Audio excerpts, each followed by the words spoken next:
Her voice cracked like a branch under too much weight, trembling in the heat of the desert night. Sweat, fear, and something far deeper glimmered in her eyes as the shadow of the Apache warrior stretched across the sand toward her. She pressed one protective hand against her belly, bracing for whatever came next. But the warrior's face, it didn't look cruel. It looked conflicted, almost pained.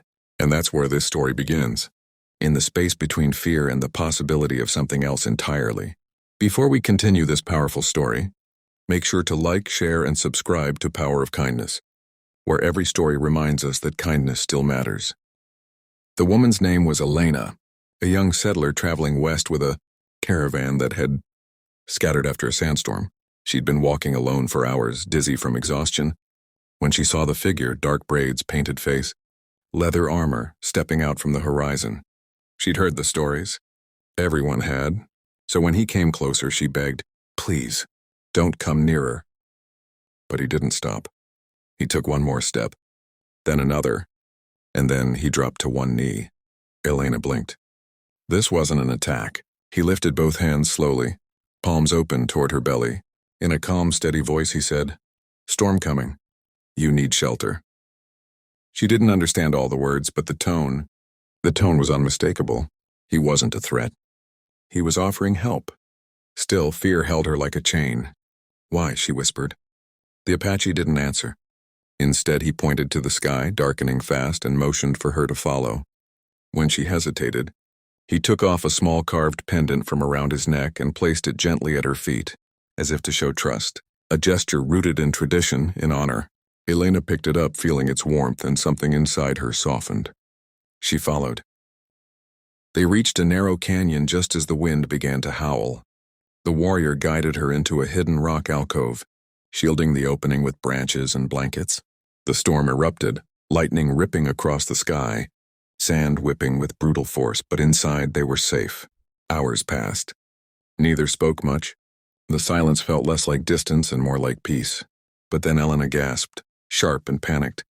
A pain surged through her stomach. Not from fear, from labor. Too early, too sudden. The warrior's eyes widened. He wasn't prepared for this, yet he didn't hesitate. He knelt beside her, tore cloth from his own garments, heated stones for warmth, fetched water from a small spring he knew nearby. He worked with steady hands, gentle hands. At one point she grabbed his wrist, her voice breaking. "Why are you helping me?" This time he answered with something unexpected. "My mother," he said simply. "She died bringing my sister into the world. No one helped her. I will not watch it happen again." A twist Elena never saw coming. Kindness born from the deepest kind of pain. The storm outside raged, but inside that tiny alcove, something remarkable happened. A healthy baby's cry broke through the night. Elena sobbed with relief. The Apache warrior exhaled like he'd been holding his breath for years. He wrapped the baby carefully and handed her over with a reverence that made Elena's heart swell. For a moment, the two of them, people raised to fear each other, shared a silence full of gratitude. "You saved us," she whispered. He shook his head. "No, today, we saved each other." When the storm cleared, the warrior led her to a trail where her caravan had begun searching for her. Before leaving, he touched the pendant she still held and nodded. "Keep it for protection." She pressed it to her chest. "And you. May you find peace." He gave a faint smile, small but real, before disappearing into the desert. Elena never forgot that night.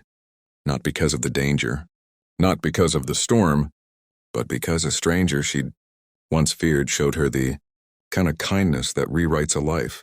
And years later, whenever her daughter asked about the carved pendant around her neck, Elena would tell the story of the warrior who stepped forward when the world taught him to turn away.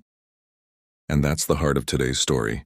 Sometimes the greatest acts of compassion come from those we least expect. And sometimes all it takes to change a moment, or a life, is one step toward understanding instead of fear.